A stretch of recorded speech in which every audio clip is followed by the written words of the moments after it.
Man, I'm ready for Unit 2 to begin. Woo! Does anything get any better than Unit 2 beginning? Of course! A really hot, steamy cup of Brugger's Bagels coffee. By the way, you know how I paid for this coffee? With my own cash, Brugger's, because you ain't been helping me out here. So how about a little love? How about show me a little love? Throw me a little cash. I need a new computer. My computer's in bad shape, but ooh, do I love your coffee. At any rate, Mr. Key is ready to go. We are in Unit 2.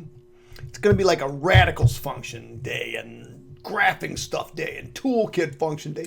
My gosh, I'm so excited. Oh my gosh, who else is excited to get started on this crazy stuff? All right, let's see. I like to be able to view a little bit more. Blue. Oh man, that's like a little slice of heaven right there. That's too much though. All right, let's go back to page 1. Okay, so, because my big fat head's got to stay over here. You guys ready to go? All right, so we're going to graph square root. So I could take out my calculator and have a lot of fun with this. You know math is fun, right? So, or I can just say, oh man, here's my function. That's what I want to work on. F of x is equal to the square root of x. Well, I can plug in just about any number I want in there. Well, there's some restrictions. We're going to talk about those. But wouldn't it make sense to plug in numbers I can take the square root of? Like, let me just give myself a little bit of a table over here. For example, I could plug in a 0. Square root of 0? 0! Oh my God. I could plug in a 1. Oh, you don't like that? Put this as y? I could put f of x. Would that make you happier? If it does, you need to get a life. Oh my God. Unit 2, day 1. Square root of 1. By the way, if you're watching my videos and you like what you see, please hit the subscribe button. See, all my subscribers from last year, Trig, are leaving because y'all ain't showing me any love. You just leave it, even though I helped you like crazy. Don't leave. But those of you that are new, that are watching, and you're not hitting the subscribe button, you're not helping out number 1 here. Okay, you're number 1. How about me, number 2? Okay, parents are number 2, dogs number 3. I'm a distant like 10, but at least you can hit the subscribe button, right? Help a brother out. Shit, if Brugger's ain't doing it, the only thing Brugger's is doing it is getting me a little more hyper. By the end of this video, I'm going to be bouncing off walls. Woo-hoo. Yay! Hit the subscribe button. Now, if you're teachers and your kids are coming here and you're watching videos, or you're watching the video because you don't know what the hell's going on with Common Core. Ooh, I said the H word. Who cares? You'll get over it. I'm with you. I really am. I'm with you. So a partner of mine, she's awesome. Nooms. She's awesome. She's helping us out. She's doing some amazing work. I'm doing some amazing video work. And you're copying. Do me a favor. Somewhere up in that corner, there's a donate button. Hit the donate button. Throw me 15, 20 bucks a unit. I might be able to get a computer once in a while, and I need to get a new computer because my computer's dying. By the way, if you love my videos and they're helping you out and you want to hit the donate button, boom. If you're like filthy freaking rich, your parents got money rolling out their buttons, hit the donate button. No, just have your parents do it. I'm just kidding. If you enjoy my work, no, I'm not kidding, but if you do enjoy my work, please continue to use it, but understand this is completely and utterly time consuming. All right, here we go. Ready? We're going to plug in 1. Square root of 1 is 1. Now, putting a 2 in would be fine. Putting a 3 would be fine. Put a 4. Ooh, but when I put a 4 in, I know what the square root of 4 is. It's 2. I don't know what the square root of 3 is. 1.732 or something like that. I don't know what the square root of 2 is. 1.414. Not very useful to graph, though, are they? And then if I'm thinking about it, the next number I might want to try is like 9. And the square root of 9 is 3. So let me plot these points, because these points kind of make sense to plot. So we're going to plot 0, 0, and I'm going to plot 1, 1, and 4, 2. 1, 2, 3, 4. Oh, look at that. My accidental point was perfect, just like me. All right, anybody else want to throw up? Because I do. All right, here we go.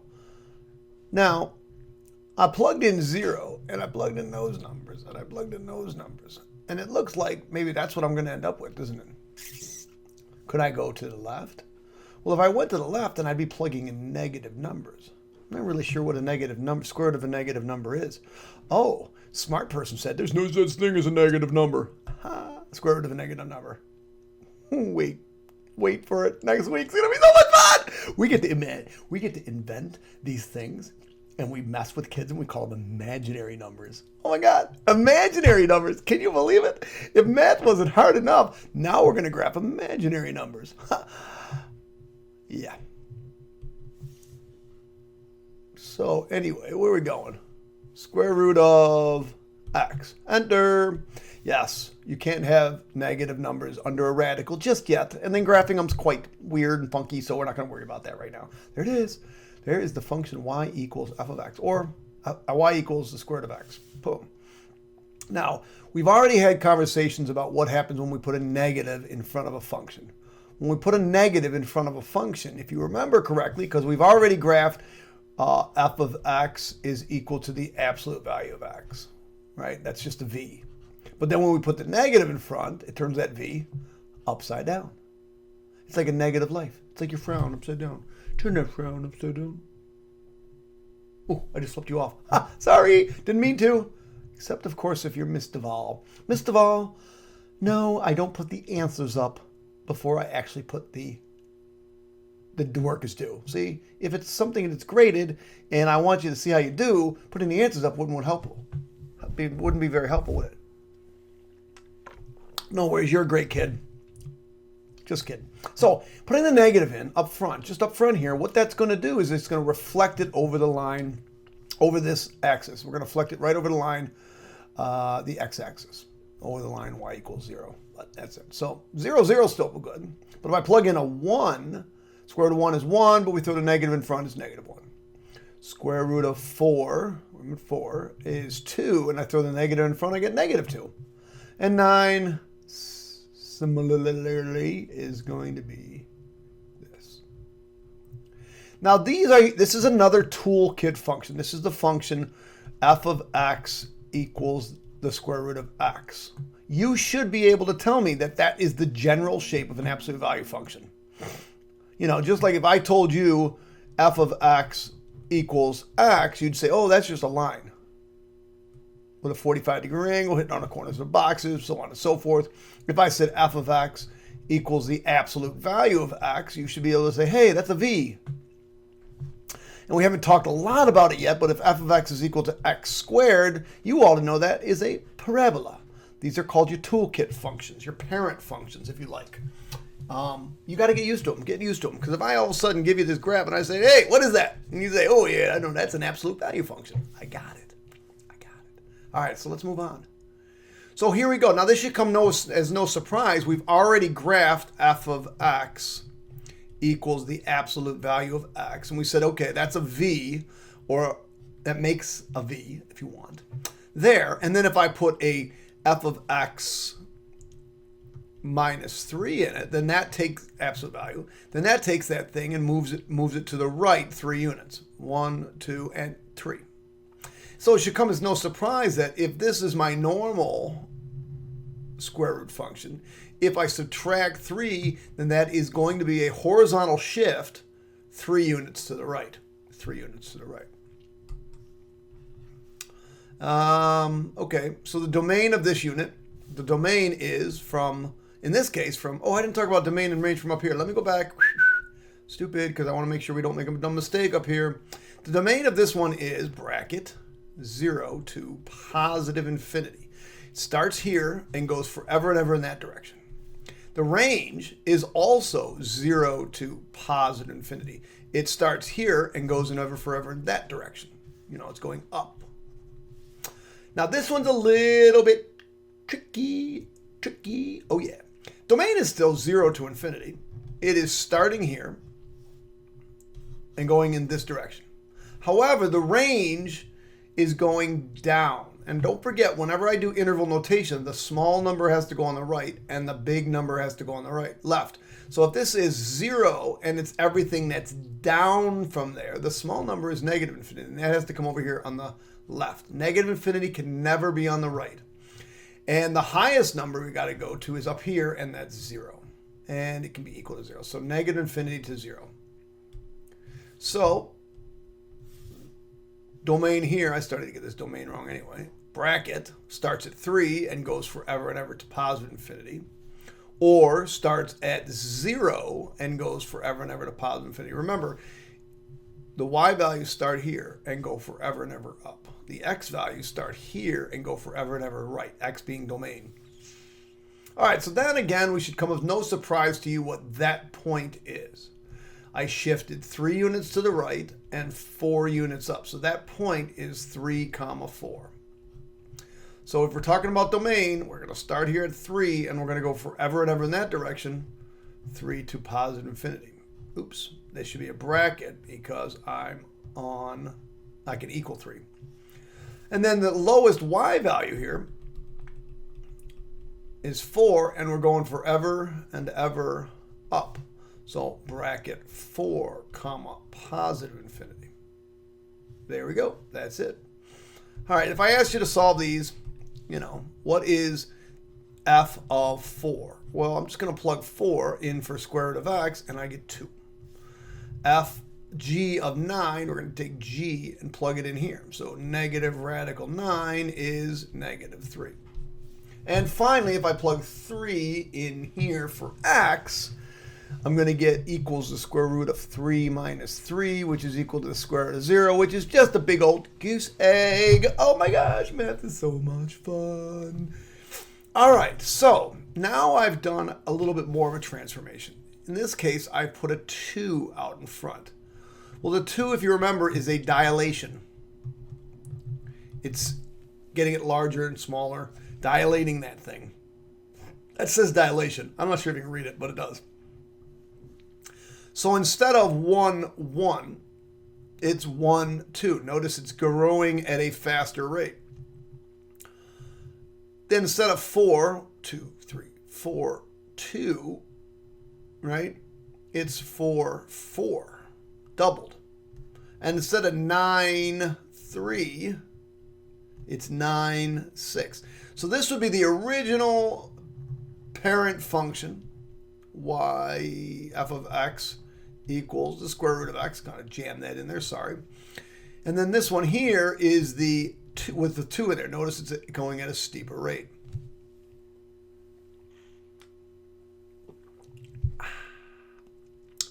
Alrighty. I was just thinking of a question a student asked me today. What if I had k of x is equal to, k of x is equal to 1/2 the square root of x? Well, it's also a dilation. It's just shrinking it. It's just going to shrink it. So instead of, let me change colors here because colors are fun, just like math. Instead of 1, 1, it would be 1/2. And instead of 2, 4, 2, it would be 4, 1. And instead of 9, 3, it would be 9, 1.5. And notice, although it's got the same shape, it's not rising as steeply. And that's that dilation. Now, you'll notice now, if I put a negative inside the square root, we get some really funky stuff happening. First of all, it's basically going to have that same general square root of x shape, but it goes off to the left. Because remember, what we want to have happen, or what we want is only positives under this radical, at least for now, until we invent imaginary numbers. Oh my God, I'm so excited about imaginary numbers. They're great. At any rate, so I need to have this to be positive underneath. Well, if I plugged in a 2 or I plugged in a 4, let's say I plugged in a 4 into here, well, that would say, okay, negative 4, square root of negative 4 is, can't do that, Mr. Krause, it's 2i. 2i. It is, but it's not going to help you here. So what we need to have happen, what we need to use are just the negative numbers. See, if I plug a negative number in, for x, like negative 1, well, negative 1 is really positive 1. So I'm really taking the square root of positive 1, and that is 1. And of course, we got the dilator of 2, so we're going to go up by 2. Then if I plug in 4, 2, 3, 4 into this equation, this is really negative 4. And negative 4 is positive 4. So 2 times the square root of negative 4, remember this is positive 4 now, is 2 times 2, which is 4. And that's why it's up here at 4. And at 9, it's going to be positive 6. So if you'll notice correctly, it had this, but this is a reflection. in the y-axis. And we still got the dilation. Domain here, still the same, 0 to infinity. Range here, still the same, 0 to infinity. This one's a little bit different. The domain here is from negative infinity all the way up to 0, and including 0. Because remember, it's 0 going off forever and ever this way for my x values. But I got to start with the smallest number and go to the biggest number.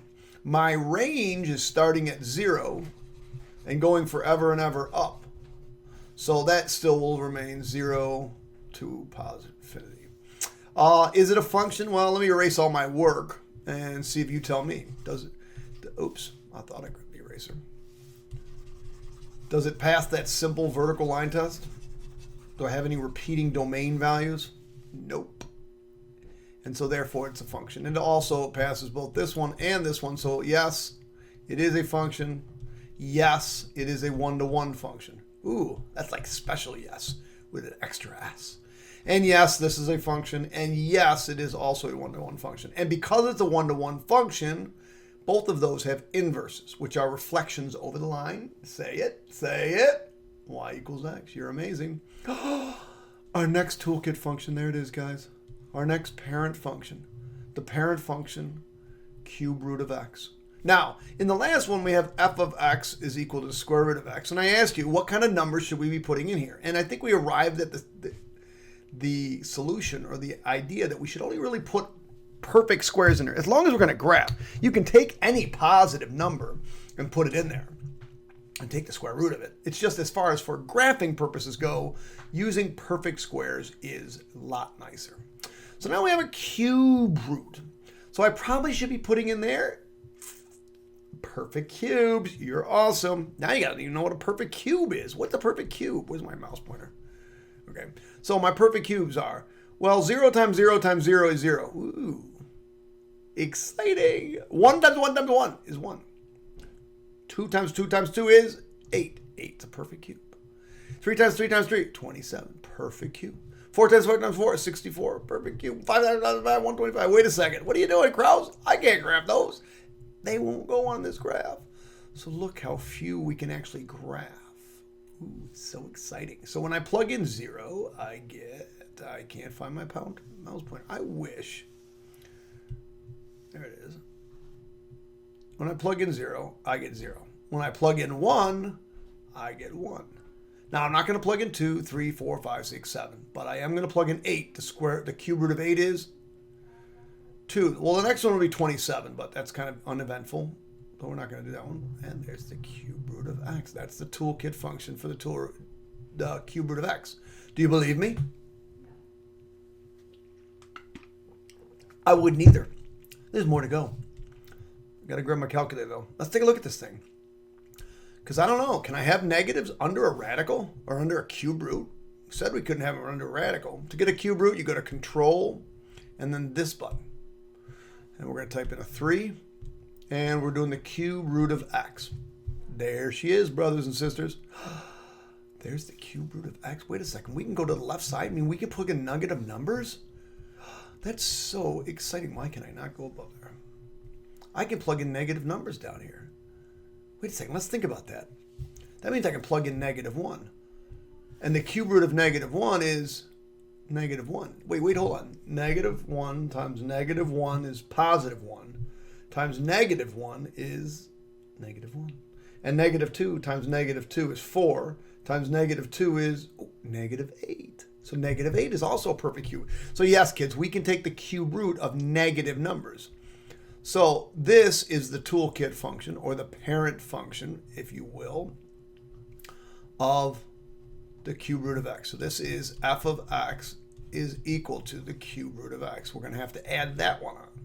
So if I say, hey, our graph looks like this, you say absolute value. Hey, x squared, y equals x squared. Hey, y equals x. Hey, just looks like a hill. Square root of x. Hey, looks weird like that. Cube root of x.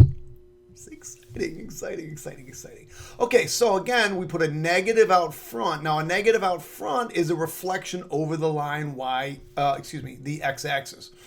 So this is like my line of reflection right here. So it was down here.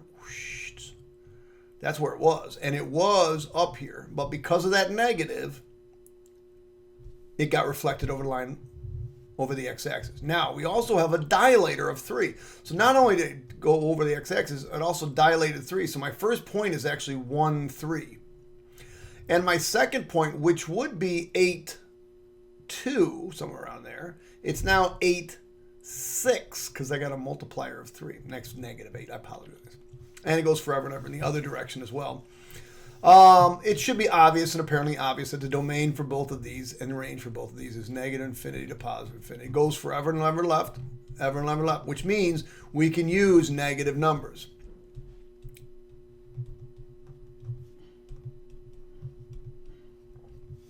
Now let me erase some of this and ask, is it a one-to-one function? Is it a function? Well, it is a function. Is it a one-to-one function? Yes, it passes both the vertical and horizontal line test. There are no repeating x values and there are no repeating y values. Now this piece right here is hard to see. So I'm going to put this one on my calculator. I want to show you what this looks like because it looks like it's going to fail the horizontal line test. Like when I take a horizontal line and draw that in here, it looks like it hits it a lot right in there, a lot. So let's see if we can see what that actually looks like. So let me just get rid of, or let's fix this a little bit. Negative 3. And there it is. And you look, again, it really looks like it's, but what I'm going to do is I'm going to zoom in. I'm going to zoom box.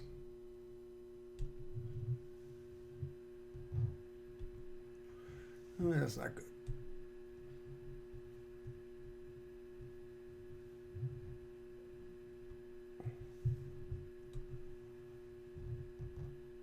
So I'm really zooming in. Oops.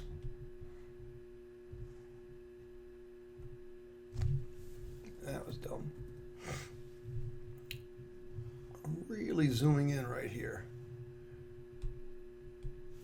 But you'll notice it just keeps getting closer and closer, and then it hits 0 and then it goes off. So it's just slightly to the right when it's below and slightly to the left when it's above. So it's really not hitting it more than once. It's not passing. It's not going to fail the vertical line test. It will only, if you draw on a vertical line, it will really only hit that once. All right, let's minimize. And we're almost done. Just kidding. Yes, it's a function. Yes, it's one-to-one. We're going to come back to that. I think I meant to put that in a different place. So what we're going to do is, oh no, we said this already. So transformations on radical functions draw. This was a dilation. I don't know why Cortana's coming up. This is a dilation. And so is this. This is a reflection in the, so this is a reflection in the y-axis. And if I put a negative out front, that's a reflection in the x-axis. And this is my move left or right.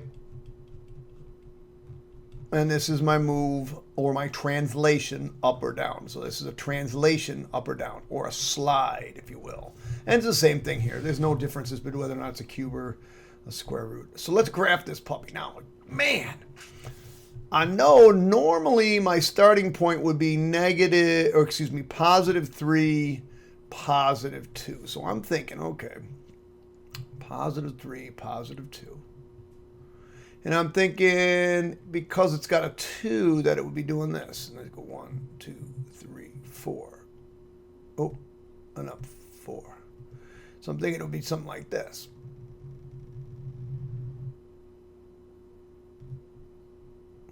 Let's see if I'm right. Let's see if I'm right. Although we do have that negative out front of that x. That's a little worrisome. So let's go 2 square root negative x minus 3 plus 2. Well, that's weird. So it looks like my point, which I thought was going to start over here, because we've got this reflection in the x-axis, excuse me, in the y-axis, my point actually started here, and then it goes off forever and ever in this direction. So actually, this is not correct. It's here, and it's going up in this direction. It's a reflection over the line, over the y-axis. All right, good. Cube root. Now, I should be able to say, hey, my starting point for my cube root is what makes this 0. Where do we translate to? We're going to translate 4 units to the right. And it's got a dilation of 2. Now, normally it would look something like this, right? But it's got a dilation, almost knocked over my coffee. That would have been bad. So if I plug this in my calculator and I plugged in a 5, if I plugged in a 5 here, that would make that 1, square root of 1. Oops, that's not right. The square root of 1 is 1, and then we got the dilation of 2. So it would go up here to 2. And if I plugged in a 3, 3 minus 4 is negative 1. The cube root of negative 1 is negative 1 times 2 is negative 2. So it would look like this. Now the next solid point I could put in here, I need an 8 under the radical. So in order to get the 8 under the radical, I would need a 12 here. 12 minus 4 is 8. So somewhere over here is 12. And it should be the square root of 8, or the cube root of 8 is 2. So instead of 2, it's going to be 4. So it should be somewhere up here. So it looks like that's what it's going to look like going that direction. And this is the hard part. If I put in a negative 8 here, doesn't this give me the cube root of negative? If I put in a negative 4 here. All right, my pen's not working. What I want to have under the radical now is a negative 8. So if I put in a negative 4 here, negative 4 minus 4 is, so now I've got the cube root of negative 8, which is negative 2, and negative 2 times positive 2 is 4. So go down to negative 4, and go down negative 4. And it would look something like that. And if I graphed it on the graphing calculator, that is in fact what it would look like. All right, I think you got an idea what cube functions look like, cube root functions look like, and square root functions. Let's start talking about average rate of change. I'm going to, over some interval, I'm going to call this the AROC. AROC stands for average rate of change. Now the formula we're going to use, the average rate of change of a linear function or of a line is just slope. It's just slope. But the average rate of change for a any other function is I want you to take the functional value f of x2 minus f of x1 all over x2 minus x1. Yes, these are y values. But we're going to take the average rate of change over those particular time. All right? So let me just draw a quick sketch of what this thing looks like. I want to show you a few things. First of all, it's going to move to the right 3 and up 4. And it's going to have that general radical or square root shape. Little like a bunny hill. Looks like that. Well, here's the thing. You're going to learn in calculus that if I take any point in time along that curve, I can get an instantaneous slope. Like right here, it's pretty steep. If I take this point right here, it's pretty steep. If I take this stroke right here, it's pretty steep. But like where this might be a slope of 2, this might be a slope of 1, this might be a slope of a half, and the next one might be a slope of like a third or fourth. It just keeps getting smaller as I go here. So if I want to take the average rate of change, I could take all those points and just average them up. That'd be kind of silly. So we're just going to take the endpoints and find the average rate of change over this particular interval. So I'm going to do that by using this formula. So I'm going to take f of, and I'll call 7 my x2. And I'll say, oh, that's equal to the square root of 7 minus 3 plus 4. And that's equal to 6. I'm not going through that work for you. F of 3, now I'm going to plug in 3 is equal to the square root of 3 minus 3 plus 4. And that's just 4. So this is my f value at that one point. There's my f value at the other end point. And now I just want to find the slope. So I'm going to go, not slope, I want to find the average rate of change. So the average rate of change is, in fact, f of 7, which is 6, minus f of 3, which is 4, all over 7 minus 3. And if I do that, I get 2 over 4, which is just what, half. And there's my average rate of change. Let's take a look at this graph. What's the average rate of change of this line? Well, I told you before, if you have a linear function, it is just the slope. So my a rock, or my average rate of change for this one, is just the slope of that line, which is 0. And this is also a straight line. So my a rock here, my average rate of change for here is going to be -1, the slope of that line. But as far as this one goes, I have to use these endpoints. I'm going to use these endpoints, and I want to find the slope, the average rate of change. Well, that's really just the slope between those 2 points. But if I want to continue to use that function or that notation that you're going to be responsible for, it's f of 2, which is 0. See, the y value here is 0. And f of -2, the y value here is -2. So if I use my formula, it's 0 minus -2 all over the x value here, 2, minus -2. And this becomes positive 2 over 4, which is 1/2. So once again, it's 1/2. Now, could you have looked at this graph and said, oh yeah, we're going up 2 and over 4, that's 1/2? Yes, you could have. I want to find the average rate of change between -2 and -1 of this. So I want to find the average slope of any point along this line. So f of -1 is 3. F of -2, remember this is the point. Well, we're going to be choosing this point, and the function value at that point is 3. The function value at this point is 2, so this is equal to 2. So my a rock is equal to 3 minus 2 all over -1 minus -2. And this is 1 over 1, which is 1. And again, you could have just taken the slope of that line right there between those 2 points. Okay, I think we got 1 page left. Maybe 2 pages. Oh, we got 2 pages left. All right, let's look at this. We're going to talk about, let's write the function name of this. We can do this.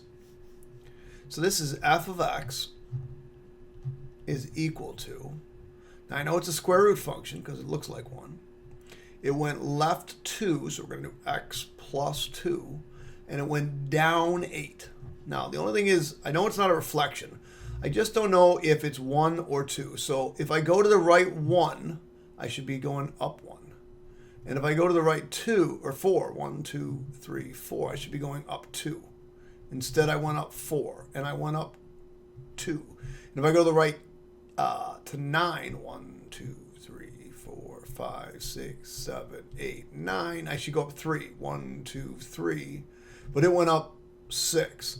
So I have a dilating factor of 2. So let's talk about this. Is it a function? Yes, it's a function.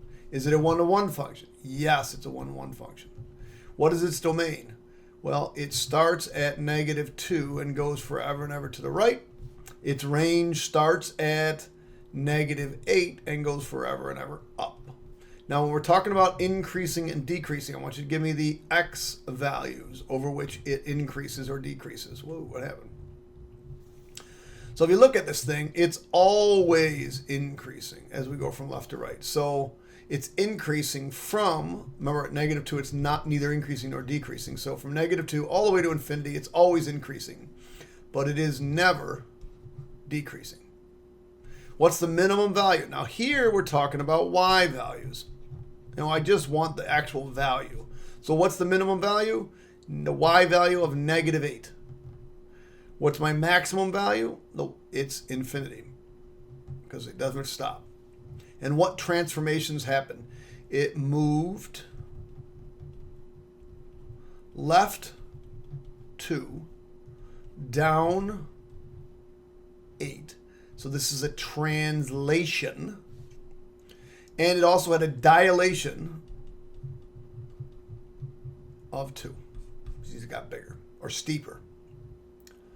So this to me looks like it's a cube root function. I'm thinking this is probably something like f of x. And we move to is equal to the cube root of x plus 5. It didn't go up or down, so I don't need anything here. But if I move to the right 1, I should go up 1.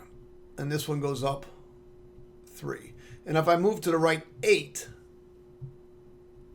I should go up 2. And this one went up 2, 4, and 6. So this one has a dilation factor of 3. So that's actually what the equation of this line is. 3 times the cube root of x plus 5. All right, let's talk about the domain.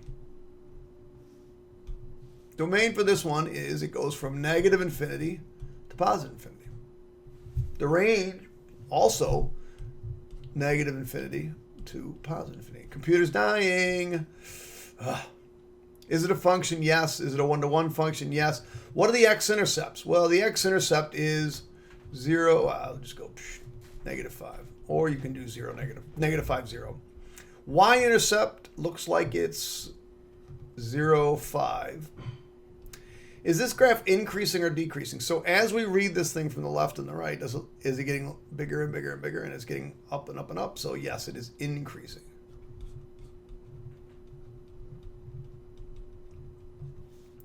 Last couple questions to ask. When is this graph less than 0? So what it's asking for you is it wants you to give me the x values for when this thing is negative. And right here, it's 0. So that's the answer to this question. When does it equal 0? It equals 0 at -5. So when is it negative? Well, it's always negative down here and forever and ever and ever and ever this way. It'll always be negative. So it's negative from -infinity all the way up to, but not including -5. Because at -5, it is, at -5, it is 0. So if 5 is the cutoff from here and here and here in this direction and this direction, then it should be positive above the x-axis. Above the x-axis is positive, below the x-axis is negative. So where is it positive? Because that's what greater than 0 means. Oh, starting at 5, not including 5, and all the way to positive infinity. Is this a one-to-one function? Yes.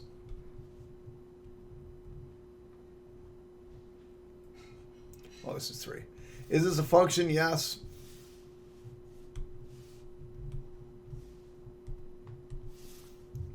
Yes, it's a function. Yes, it's one-to-one.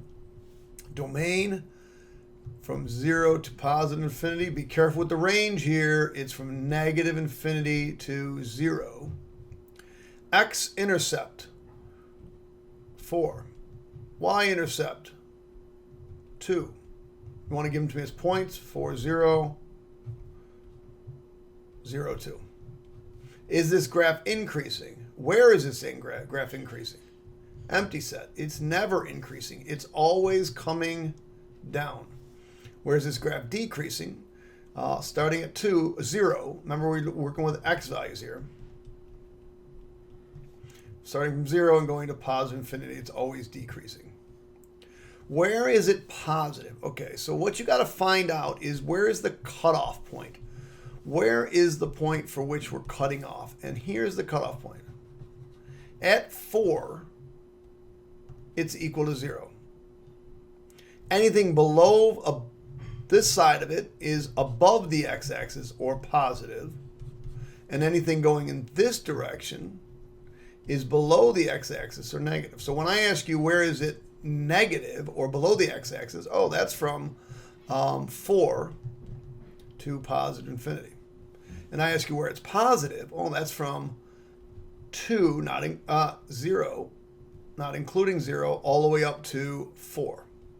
Again, we're using x values here. Oops, yeah. Minimum on this graph, well, the lowest value on this graph would be negative infinity. And the highest value on this graph, again, we're talking about y values now. Highest value on this graph is 2. The highest y value is 2. Last question. Is this a one-to-one function? Yes, it is. What is the domain? Negative infinity to positive infinity. And same as the range. Negative infinity to positive infinity. Now my x-intercept, it looks as if it's actually right here. But for all intents and purposes for today, let's just put 3. And my y-intercept clearly is 1. Is this graph increasing or decreasing? So remember, as I shoot from the left to the right, it's going down. So it is decreasing.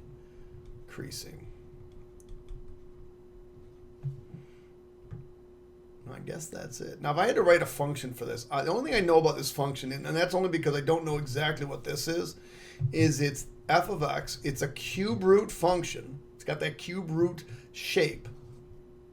But it got flipped. So it's got a negative. And normally at 1, it would go up 1. But it didn't. And not at 2 and not at 3. It's somewhere right around here. So it looks as if... it's hard to tell what that is. I know it's this, and I just don't know what. It's got some kind of stretch dilation there, but I'm not sure what it is. Anyway, that's it. Day 1 is bodied. That means over for all you educated people.